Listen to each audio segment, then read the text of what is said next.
Bienvenue sur Espagnol tout simplement. Je m'appelle Miren Chou, je suis professeure agrégée d'espagnol et j'ai créé le site leblogdespagnol.com pour t'aider à progresser facilement en espagnol. Si tu es à la recherche de ressources, d'astuces et de stratégies pour simplifier ton apprentissage et accélérer tes résultats, tu es au bon endroit. Dans ce podcast, je partage avec toi des outils précis et concrets pour t'aider à atteindre tes objectifs en espagnol dans la joie et la bonne humeur. Alors, installe-toi confortablement et c'est parti pour l'épisode du jour.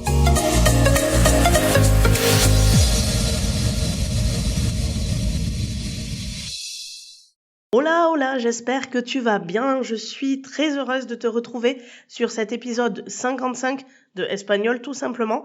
Et aujourd'hui, on va s'intéresser au futur en espagnol, mais pas n'importe quelle partie du futur. Si tu veux des informations sur le futur global, j'ai déjà fait sur le blog un article qui s'appelle 4 façons de parler du futur en espagnol. Et je te mettrai bien évidemment le lien dans les notes de cet épisode. Aujourd'hui, on va se concentrer particulièrement sur les propositions subordonnées temporelles. Attention, ne prends pas la fuite, je vais tout expliquer en jargon grammatical avec des exemples concrets et on va y aller pas à pas de manière à ce que tu puisses tout bien comprendre.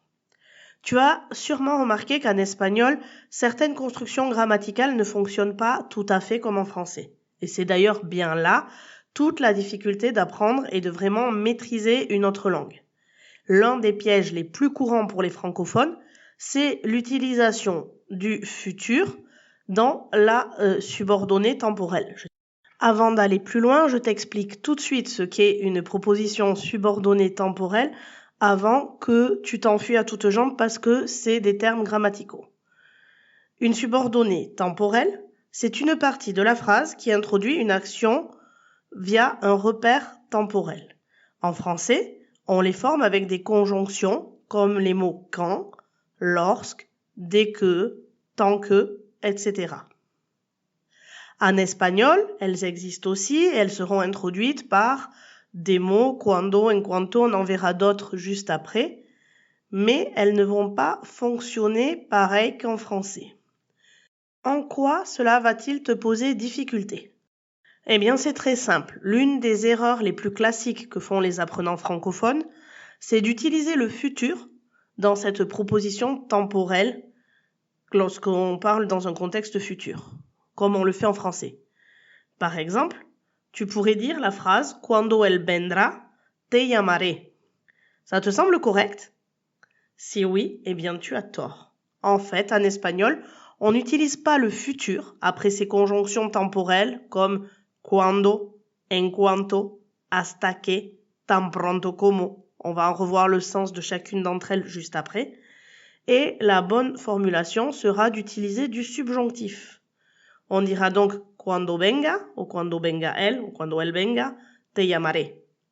Comme tu viens de l'entendre, on a utilisé le futur dans l'autre partie de la phrase, mais dans la proposition subordonnée temporelle, c'est-à-dire la partie de la phrase qui est introduite par cuando, quand en français ou lorsque, on utilise le subjonctif. Et ça, c'est une différence majeure avec le français.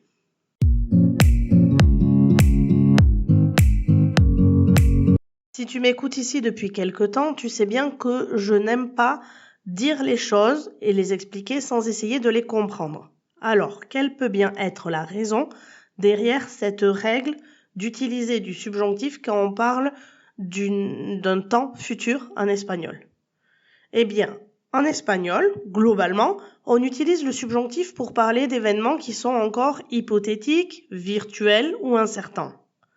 Quand tu dis « cuando venga », tu ne fais que supposer que la personne viendra. Mais ce n'est pas un fait établi, coché sur la réalité de la personne qui parle comme étant vrai, avéré, établi, correct. Donc, l'espagnol préfère le subjonctif pour exprimer cette incertitude, le fait que c'est virtuel et encore hypothétique. Le subjonctif, il va s'employer dans la partie où il y a cuando ou les autres marqueurs temporels. En revanche, le verbe de la phrase principale, te llamaré reste au futur car il exprime une action qui aura bien lieu une fois que la première condition sera remplie.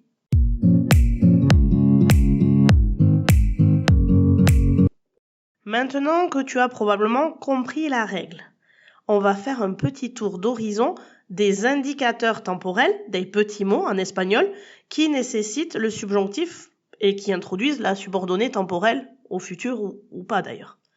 Donc pour éviter les erreurs, il faut bien identifier ces petits mots qui demandent le subjonctif après.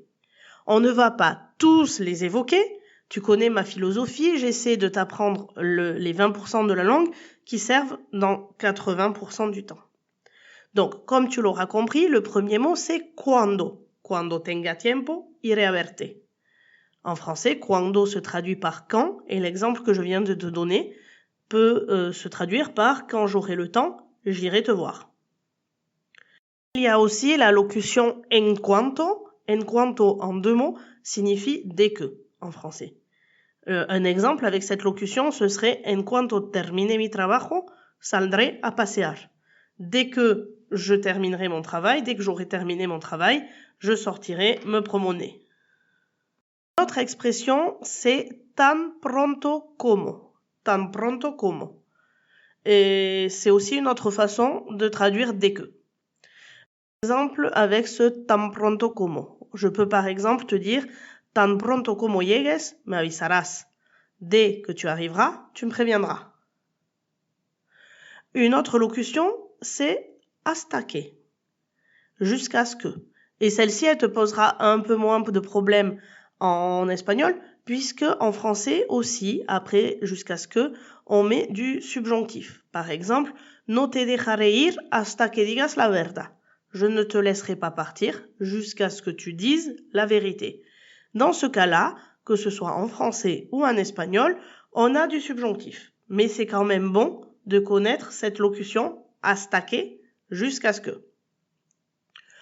La dernière locution très fréquente, c'est después de que, après que. Attention, en français on dit après que, avant que. En espagnol, on dira después de que ou antes de que. Un exemple avec después de que. Después de que te gradúes, empezarás a trabajar. Après que tu auras obtenu ton diplôme, tu commenceras à travailler. Ces conjonctions introduisent toutes des événements futurs, mais l'espagnol choisit à chaque fois d'utiliser le subjonctif pour souligner leur caractère hypothétique ou du moins encore virtuel, encore irréalisé.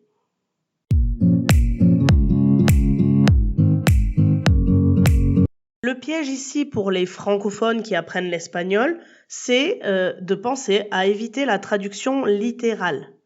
Parce que c'est souvent ça qui mène à des erreurs en espagnol.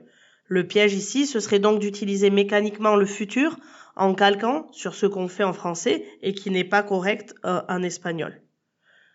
Donc, n'oublie pas, si tu as cuando plus futur plus un autre verbe au futur, il est fort probable que ta phrase soit erronée. Je te redonne un autre exemple erroné.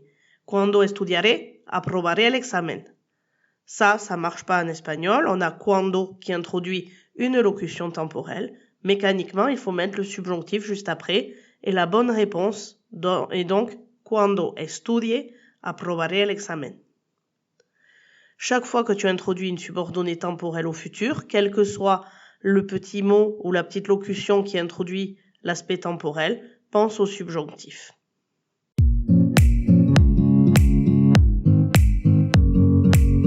Alors, comment maîtriser la subordonnée temporelle au futur en espagnol ? Eh bien, pas de panique. Même si cette règle semble complexe, il suffit de t'entraîner régulièrement pour l'assimiler et en faire un automatisme. Voici quelques astuces pour t'aider à ne plus hésiter. D'abord, répète des phrases types. Apprends par cœur quelques phrases avec des conjonctions temporelles et le subjonctif pour que ça devienne un réflexe. Attention, tu me connais, je ne vais pas te donner clé en main des phrases toutes faites, je préfère qu'elles viennent de toi.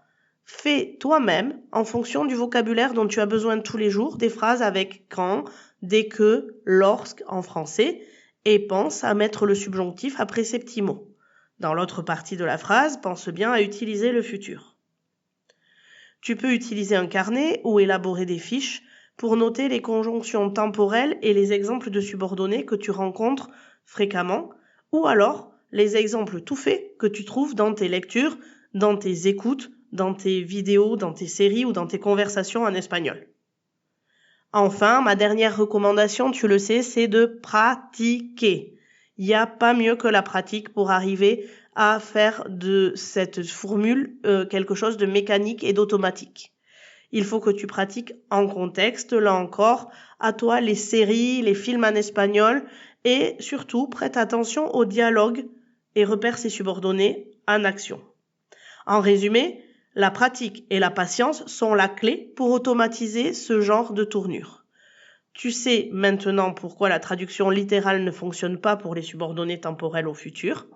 Et c'est le subjonctif qui, dans ce contexte, sera ton allié pour parler avec fluidité. Si cet épisode t'a plu ou si tu penses qu'il pourrait intéresser quelqu'un de ton entourage, n'hésite pas à le partager. Merci de m'avoir écouté jusqu'ici. Je t'invite, si tu veux me donner un petit coup de pouce, à laisser 5 étoiles sur ta plateforme d'écoute préférée ou me laisser un petit commentaire sur le blog.